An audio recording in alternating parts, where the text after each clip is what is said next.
On this episode of the Post Call Podcast, we are going to talk about something that, frankly, I've avoided talking about for a while until the time is right.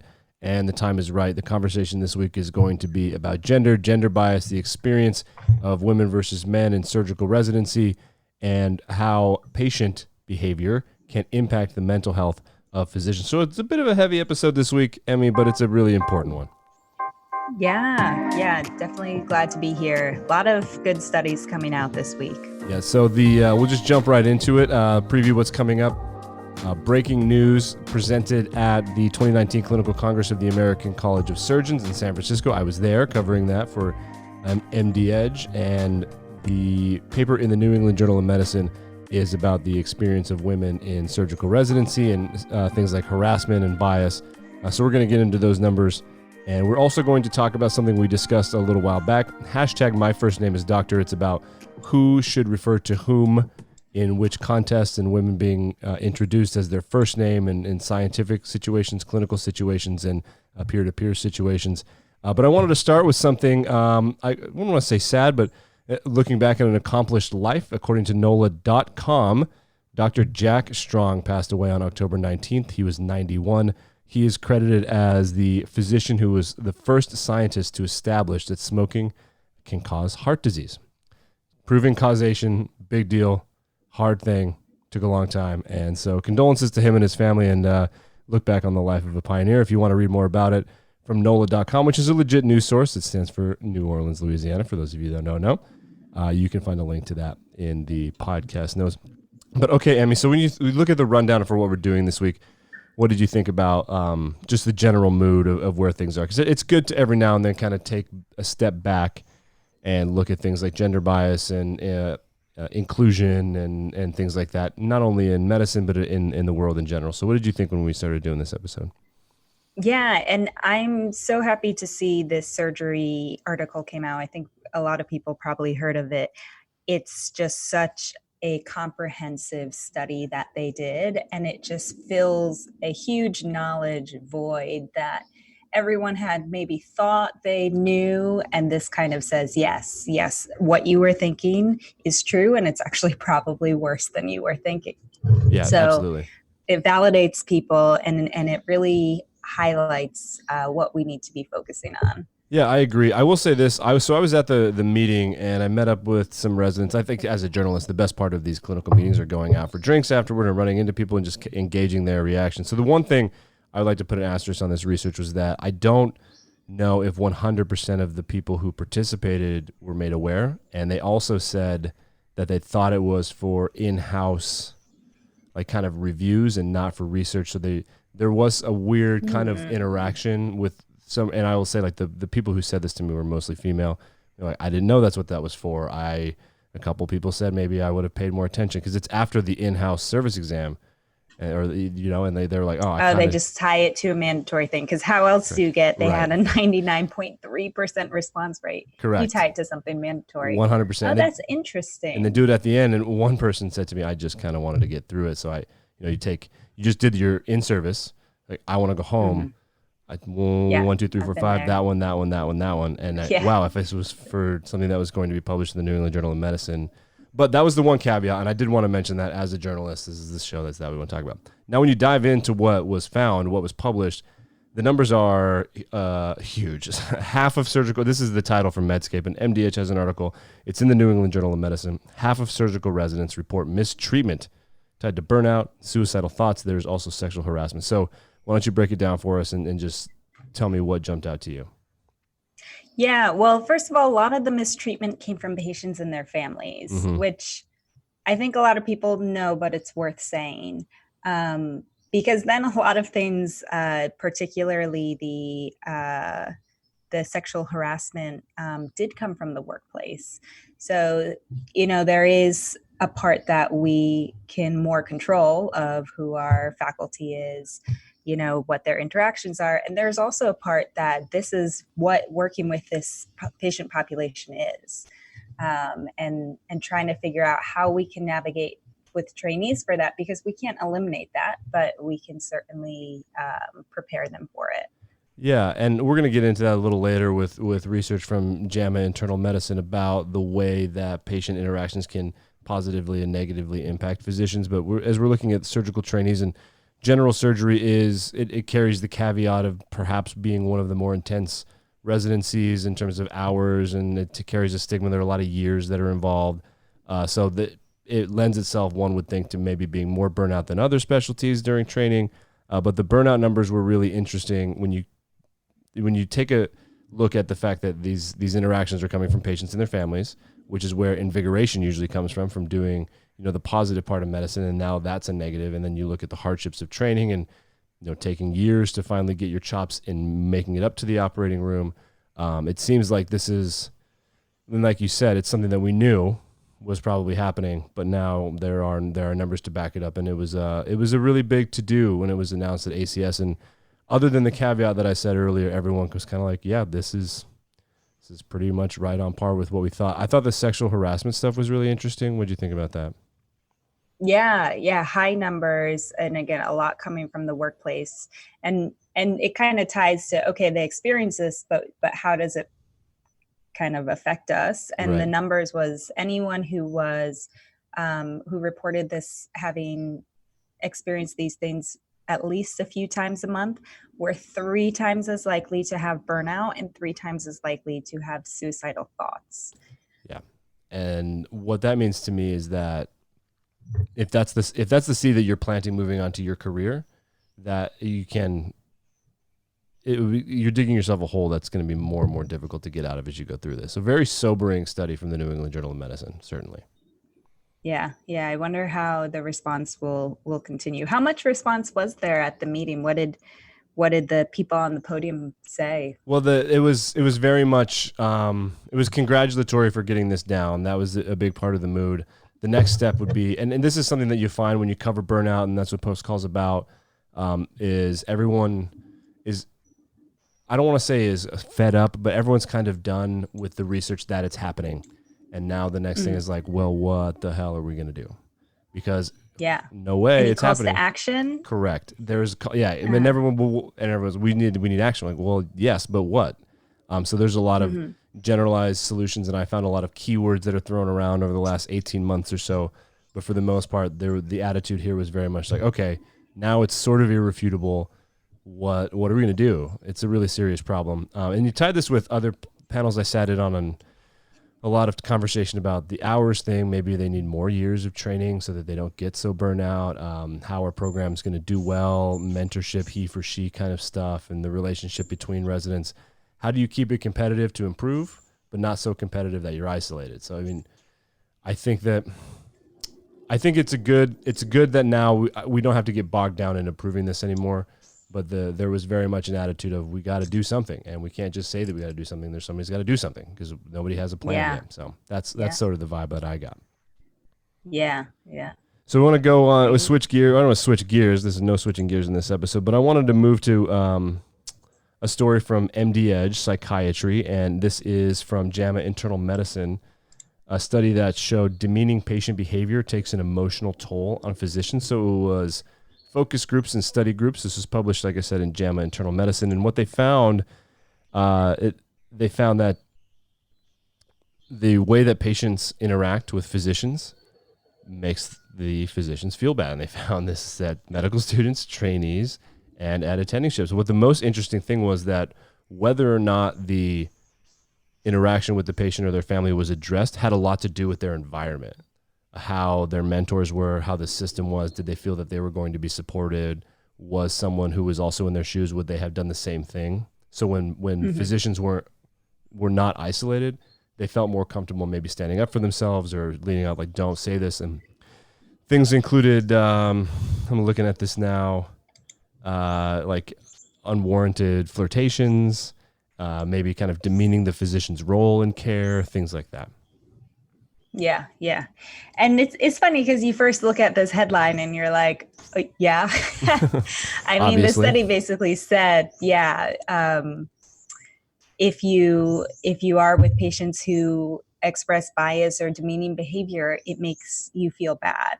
Right. But kind of what it gets at during the focus groups and this more qualitative research over quantitative research is like, okay, and what can we learn from this? So they kind of went into and what are the situations where they came out better than others. And like you said, having that support, feeling like other people can listen to them, and kind of the perception of where you stand is very important. And so, as we were saying, you're always going to have this your entire life. Yeah. We as a medical system will not necessarily change the patients. So kind of setting programs up to think about how systematically can we train our trainees to get through these situations and handle them in the world. Yeah, absolutely. One of the very first episodes we did, Dr. Jaya Ayasola at the University of Pennsylvania, and she said a lot of it had to do with the attending physician in charge of residents making a statement in front of the patient that this is not going to be tolerated here and we can refuse you. Which was, she said that was really empowering, but she also pointed out, and I thought this was really enlightening, that you have to differentiate if you have the mental capacity. Like, is this just something awkward that a patient said because they're super uncomfortable, or is this something that is really demeaning and not something that I should have to experience? And then, like we mentioned in this, the barriers to whether or not address it included, the support system. If you're attending, if you're a resident or a fellow, if you saw your attending tell a patient this is not accepted here, those people were more likely to kind of stand up for themselves, which I thought was really interesting. But the positive part of this, Emmy, was that positive patient interactions led to people wanting to go home and do more and advance their careers and take leadership positions, which I think that's sort of what all of you went into this for. Yes. And I really like how you highlighted it. It really depends on what, your mentor, the attending physician, is, how they're leading the team. So as we all graduate up and take those roles, here's our chance to shine and help our trainees. 100%. I mean, it's the military, it's sports, it's teaching, Socrates and Aristotle and Plato. You are who your parents are. You're their DNA, and who taught you. That's who you are. And if you're taught inclusion and also having, a big backbone and knowing how to navigate those waters, it's going to be better for everybody. I do think that there's this desire to make overnight change, and that's not going to happen, but it's slowly going to happen through generational movement, and everyone's going to work their way up, solving the leaky pipeline, et cetera. So I think that the glimmer of hope that the positive interactions are good and that mentorship goes a long way is something that we can take home. That's a really good message. Yes. So the interview today is with one of the best reporters in medicine ever. Her name is Kari Oakes. She's extremely experienced, and she's a superstar here. She wrote a story about a hashtag that trended on Twitter about a month ago, and we've been teasing this for a few weeks.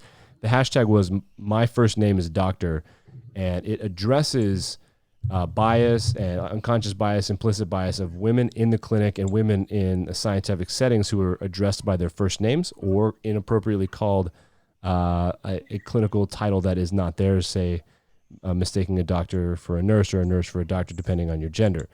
And there's a very empowering story by Kari, and her and I had a really great interview. And this is something that all women experience in the clinic. So I want to just take your temperature on the story and what your experience was with this. Yeah. Thanks, Nick. It was a nice story because it really goes into, females are more often called their first name, not called doctor. And there's data that it comes from our peers, that it comes at ASCO, that, people are more likely to address women just as their first name in recorded videos. So there's no denying, but it kind of is, how do you piece apart and how do you approach the situation? Should they be faulted for it? I do think a lot of it is unconscious, as they say, and these are friends and peers and they mean well, and I catch myself doing it. So we just need to figure out how to tackle this. Yeah. So we had someone on earlier this summer, one of my favorite interviews about this, and she was there at ASCO 2016, 2017. She's been involved with similar research, Dr. Mara Antonoff. She is the assistant program director, cardiothoracic surgery at the University of Texas MD Anderson Cancer Center. And she said there are, between 4 to 6 licensed, 4 to 6% of licensed cardiothoracic surgeons are women. So they all know each other from going to all these meetings. And she has caught herself introducing her friends by their first name at a panel, like, oh crap, I just did the thing we're not supposed to be doing. And I think when you have a personal relationship, she's my friend and I mean well. Right. We just have to. And her and I stumbled on something interesting. I credit where credit is due to J.K. Rowling, where it's harder to stand up to your friends but it's easier to empower them. Like, would you stand up for yourself and say, actually, I would prefer you as a peer to address me as doctor? It's easier for you to stand up for someone who's in similar situation. It's easier for you to stand up for them, is what her and I kind of stumbled on, which I think is true. If everybody's kind of holding everyone to the same standard, it's a little easier than to just make noise and say, hey, I earned this title. You need to, address me appropriately. Now, there are other caveats to this, because in the clinic, it gets a little weird because patients can kind of get away with more stuff, as we talked about in our previous story.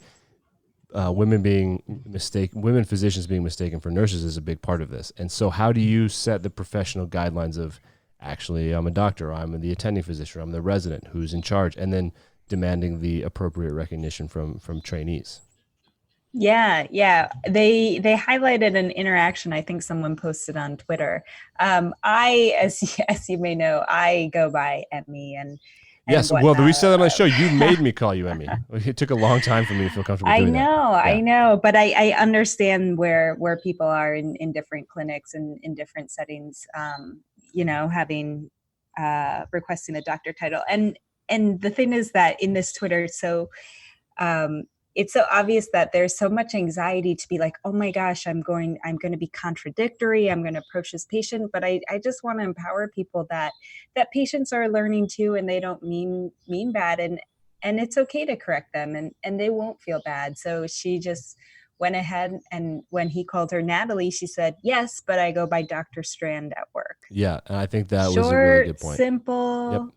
Success. And the more you practice it, and you can just practice it in the mirror, the more you practice it, it just will come out, and then and breathe normally, and that will be that. Yeah, I agree. I like that. And it's interesting because I feel fortunate to be quote unquote woke in medicine, and I understand that woke. Woke. I'm woke enough to understand that I need to call my doctor, but also as a patient, when I'm not like acting as a professional in the industry, for what it's worth, I would prefer a long-term treatment, my physician, to offer me the opportunity to call them by their first name. It makes me feel like I'm less of a science experiment. This isn't something for your career. And this is just with my experience. I just, 10 months ago, I underwent one of 2 corneal transplants. I'm a transplant recipient, and I wanted my relationship. This is going to be a lifelong thing for me because it's a transplant. Like, I would rather call my doctor Brandon, or I wanted him to offer me that opportunity. I understand I want to be respectful, but like, we're in this together. It makes me feel much more human. The caveat to that is like, I don't want to be required. I want it to be appropriate, but I want to have that, like, we're in a journey together now. You know what I mean? Yeah. And that will depend on the person, because some physicians say, I completely hear that, but others would say, but I want to still have that relationship where you trust me, where I'm the professional here. And that's how I feel most comfortable moving forward. Sure. But maybe it's just finding that happy middle ground with who Yeah. you And have. it's interesting because I use that as an example. Our first couple interactions, like, he's obviously booked out and very busy, and we're just relaying information, but now we have something in common. We really like the English Premier League, so we chat about that, and that's something that builds the rapport. And it's weird, and I don't like that it makes me feel good, but it does. It makes me feel good. I feel comfortable. Like, you're going to be dealing with my corneas for the rest of my life. So I do that. But I also think it's important when trainees, attendings, I know that a lot of attending physicians will get mistaken for a trainee or a nurse while they're around their own trainees who are males. And I think that it's very important for patients and for everybody in the care team to know who's in charge and what the hierarchy is. But that's just me sticking to the military kind of structure. The chain of command is so important. Yeah. I like when sometimes they give like a handout. That's really like, it feels really like goofy to give a handout to be like, okay, here's what's happening. But patients have no idea. There are 20 people who come in and out of the room. They don't know if it's the phlebotomist or the doctor. And at times you can't blame them. They're both in white coats. 100%. So like, my argument for the patient, because I always try to advocate for this, like, you got to realize this is the worst day of their life, kind of, possibly. If they're an inpatient in a hospital, like, this is, if they would probably want to be anywhere else in the world at that moment. So they're freaking out. Yeah. Secondly, and I always try to bring this up just to keep it in the conversation. If you're a patient and you're kind of confused as to what's going on, if you assume that a female in scrub is a nurse, statistically, you're probably right, because the biggest gender disparity in medicine is in nursing. So if you see female caretaker or a healthcare professional in scrubs, like probably a nurse, which to me means and they're that not doing that statistical calculation. No, they're not. That's me their being, mind is just like, okay, I know society, that's a nurse. So, Right, so exactly. agree. Don't fault the patient, but just educate. Use that opportunity. I'm 100% on board with that. It reminds me of one of my favorite scenes from one of my favorite movies, which we will link to in the show notes. It's A Few Good Men. If you haven't seen it, Emmy, Aaron Sorkin is the man. Have you know who Aaron Sorkin is? What's that quote from A Few Good Men? Well, the most famous one is, I want answers. Yeah. You want answers? I want the truth. Say it. You can't handle the truth. Correct. Yes, that's the same movie. Well, there's a really great scene from that movie about demanding that people who are your peers call you by the title that you've earned in a professional setting. And so we'll link to that in the show notes if you want to feel empowered, because it's a pretty sassy moment in a great movie by Aaron Sorkin. And I know that you know Aaron Sorkin movies. I know you do. Sure. Yeah. The West Wing? You ever watch The West Wing? No? Moneyball? That's not a movie. That's true. You got me. That's a book. Yeah. Yes, it was a book. What about Social Network? You seen Social Network? No, nor do I want to. Fair enough. All right. Anyways. Yeah. With that, we're going to take a break, and we'll be right back with my conversation with MDedge superstar reporter Kari Oakes. And next week, we'll probably dabble into some of this and kind of update and see what the response is, but it won't be as heavy an episode next week. And we're getting towards the holidays. Got a lot to talk about. Emmy are you coming back to the States are you visiting? If I remember that correctly? No. No, you're just going to stay? It's too cold. The travel all gets canceled in the winter, That's true. You want to stay? You just want to stay nice and warm wherever you can. Summer paradise. Summer paradise. Well, I appreciate you coming on again and joining me for this intense issue about inclusion and all that stuff. So we're going to take a break, and we'll be right back with my conversation with Kari Oakes.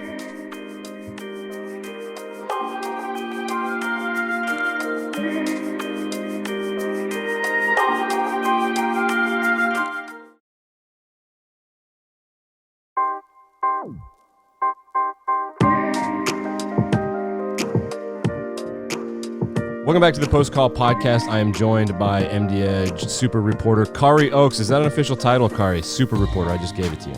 I think I've just become a super reporter. Super reporter. That there's special powers we cannot discuss on the air, but we're here to talk about something that is right in line with the Post Call mission. We talk about feminism, women in medicine, equality. That's one of the pillars of the show, is inclusion. And there was an interesting hashtag trending, if you will, a few weeks back, about a month ago. Hashtag my first name is doctor. You wrote the story. There was a lot of humanity in there, different perspectives from different people. So what was the hashtag my first name is doctor all about? Well, so I got an email from my boss asking me to work up a story about this. And it was on a Friday, and she wanted something on Monday. And I got so involved in it that I did a lot of work over the weekends. It was something that I really got invested in. This is hashtag on Twitter. Literally, the words run together. My first name is doctor. And this is something that women in medicine have really kind of worked hard to establish, that they have parity and an equal seat at the table. And this is women of all specialties, physicians of all ages, just kind of getting together and saying, hey, this still isn't happening. I'm still being referred to by my first name, even when my peer, Dr. Joe Smith is Dr. Smith. I'm Ann, not Ann Smith, and that is not okay. And so, as happens on Twitter, women just started telling their stories to each other, and people realized it's still kind of a big deal. Yeah, absolutely. So we had a guest on a few months back over the summer. It was the summer of surgery. Had just serendipitously a few surgeons in a row. Dr. Mara Antonoff, who was, I think, at the time co-director of the trainee program at MD Anderson. She's a cardiothoracic surgeon at MD Anderson, and she came on and spoke about this exact thing and was involved in research where presenters were being addressed based on gender. You could kind of predict if they were going to be addressed by their first name or by doctor, even when it's listed. And you touch on similar research here at ASCO, which is, I consider it the NASA of science meetings. It's one of the biggest ones. The Association for the Society of Clinical Oncology. Then could you talk about the research that happened at ASCO about presenters?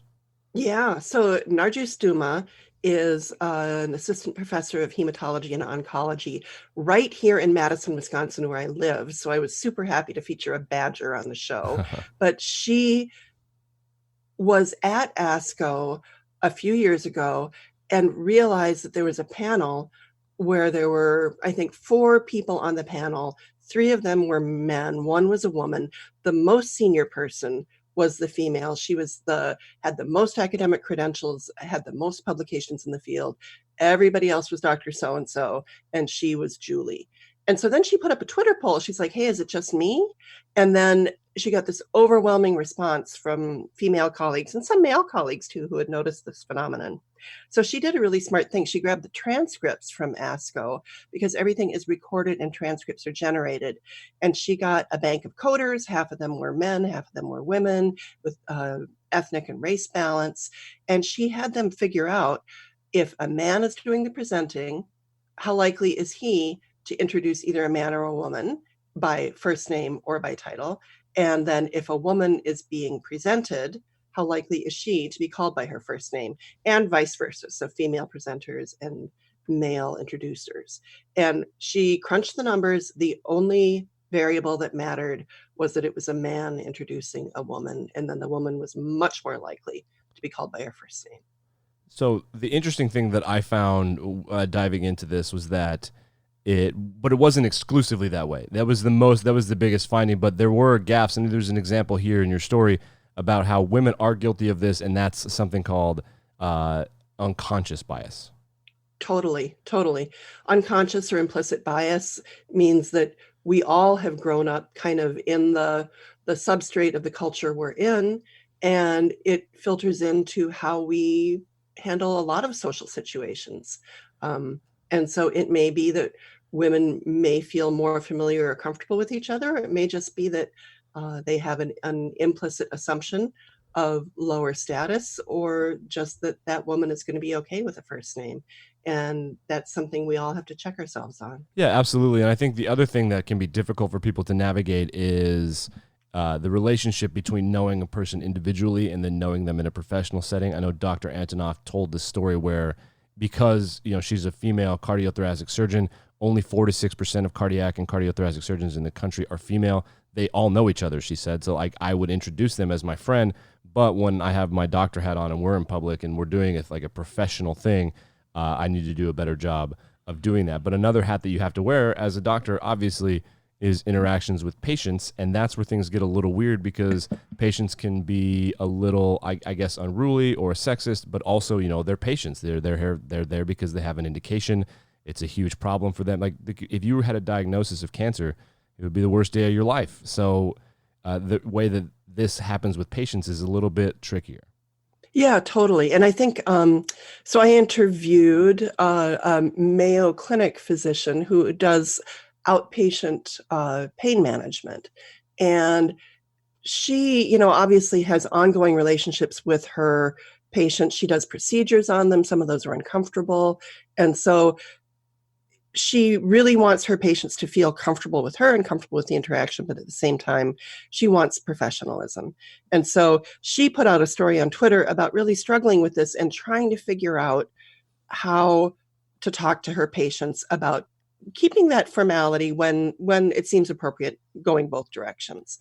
And so she settled on this approach of saying, I go by Dr. Strand at work. And then she said, as she gets to know patients better, she will invite first name familiarity. But one important point that she had in terms of mutual respect in the patient-physician relationship is she said she never assumes that she can call her patients by their first name either. So it's, I would be Ms. Oakes to her until I said, hey, call me Kari. And then if she felt okay with that, then she'd say, oh, I'm Natalie, Right. But you can't just walk into that necessarily. Right. It presumes familiarity. And oftentimes I feel like if you're a good people person, you can kind of do that. But sometimes it doesn't really work out, and you can have the opposite effect. So having a blanket way to treat everyone is probably the safest course and the most respectful course. Something else I think is interesting in a professional setting and in front of patients is, if you're at a teaching hospital or a multidisciplinary hospital and not necessarily a clinic, the people in the room need to know who's in charge, especially the patient, so that the person with the crown walks in and says, I am in charge of your care. This is my team. And I think that it's equally important to sort of demand that recognition from your peers in front of the patient for structure, but then also for respect from your peers. I mean, I would say yes, but I'm also going to offer a little bit of pushback that came in a reader email that I got. And this is from a reader who is a physician assistant who separately has a doctoral degree, and that says, hey, what about the rest of us in the room who might have doctoral preparation? It's not necessarily assumed that those people are going to be called by their surnames. And so to me, this is like something that's still being negotiated in 21st century medicine, where there's more emphasis on team care and where the patient maybe can be expected to have different parts of her care delivered by different members of the team, with that notion of kind of the doctor as the quarterback. Yeah. But how to establish that mutual respect and have the patient know that every member of the team is valued and respected, but still, as you say, making sure that people know who the physician is in the room. Sure. And maybe most importantly, making sure there are no gender differences and how all that gets sorted out. Right, absolutely. And obviously it's also possible, let's say if you're in a situation with a female attending and a male nurse and a male resident, and the assumption from the patient is that one of the men or the doctor, that's for me where the structure would come in and say, because oftentimes you're not the only MD in the room, but it would be really probably beneficial for everyone to know who's in charge. But what you just said, the email leads itself to a really nerdy writer's debate, and one that I had in college with the Associated Press style book, which was when to use the word doctor, when to credentialize, and what makes a quote-unquote doctor, not necessarily an MD or even a scientific PhD, because if I have my PhD in medieval history, am I a doctor? So what do you think about how to credentialize, and in what context? I mean, so I have a little take on that because my husband has a PhD, and he is hardly ever a doctor. Like, we joke that he's not the kind of doctor that gets you good reservations at a restaurant. But there are professional settings. For example, when he worked with the federal government and the people with military titles were Captain so-and-so and Major so-and-so, then he was Dr. so-and-so. And also at academic meetings, he would be Dr. so-and-so. Sure. But even in a lab or working with his academic peers, they're all on a first name basis. Students and thesis advisors are on a first name basis. So it is kind of a cultural thing. And I mean, it's a tough thing to sort out from a style perspective. Yeah, no, it's a debate I really enjoy having, just because if I remember right, the thought that someone was having was that people who treat patients or deal with medical situations could be referred to as doctors, and others it would be better in print to refer to them as PhD first. But I mean, it's a really hairy thing. But I think the point is that when necessary, it is okay to demand respect specifically from your colleagues and your peers. And also, a message from your story is that take a look in the mirror and maybe have presence and ask yourself, am I implicit in this thing I didn't even know existed? Totally. I mean, I guess I bring it back to another story from my family. I have two sisters-in-law who are physicians, and they're both, I don't know if you can say badass on this podcast, yes, but they are badasses. Yeah. And so, especially, I've talked a lot about this with one of my sisters-in-law who came from the Philippines, became an RN after college, and worked in New York City in emergency rooms for a long time, and then did a post-bac program and went back to med school. And now she's an ER doctor in Colorado. And Regina is about 4'11". She's a mountain climber. She's a paddleboarder. She's a nationally ranked snowboarder in her age group. And she is a consummate emergency room physician. Like, she totally has the chops. But still, when she walks into the room, people think she's the nurse. And right. She said it's this combination of ethnic bias, her size, and gender bias that makes it very difficult for her. And she's a very congenial person, and she manages never to take offense. But she said it's just an ongoing struggle for her. Right. Let me throw you a curveball, because I've brought this up on this show many times, and I think it's something that I want to call it a problem, but it's part of this conversation. I believe and would hypothesize that over the last 50 years, the largest gender separation in all of American professionalism is in nursing. And I know the percentages exploded over the last 20 years in comparison, but for a long time, the percentage of nurses who were men they were 1%, in the single digits. So I think it's also, and it's such a weird thing because it's reversed of what's typically been happening in high level medicine. But do you think that could be part of the problem? Is it also that not only are women not doctors for people who have implicit biases, but that men are not nurses? Yeah, I mean, I think that's a good point, that you might, especially depending on your age, if a woman walks into the room, you might be more inclined to think that woman is a nurse because most nurses are still women. Having said that, it is true. I'm a physician assistant too, and before I did that, I worked as a nursing assistant to get hands-on patient care after college, and before I went back to PA school, I worked with a lot of nurses in both capacities and a fair number of male nurses. It is true that if a man is a nurse, he's more likely to work his way up into a management position. That is something that deserves investigation as well. Yes, 100%. Yes. Yep.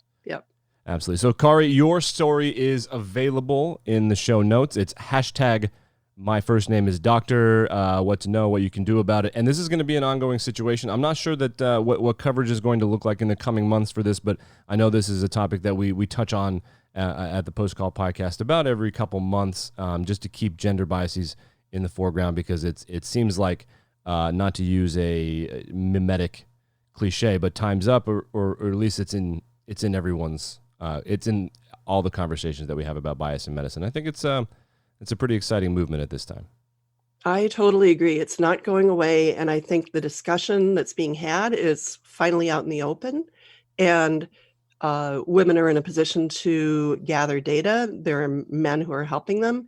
And we have the information. And now I think medicine is figuring out what to do about it. And there's a shortage of physicians. There's a shortage of information. And everybody seems like we're all in this together for the first time, maybe ever. It's pretty exciting. And this PG-13 discussion, I hope, will be a small building block on the larger discussion. So, Kari, thank you so much for your story, and thanks so much for coming on.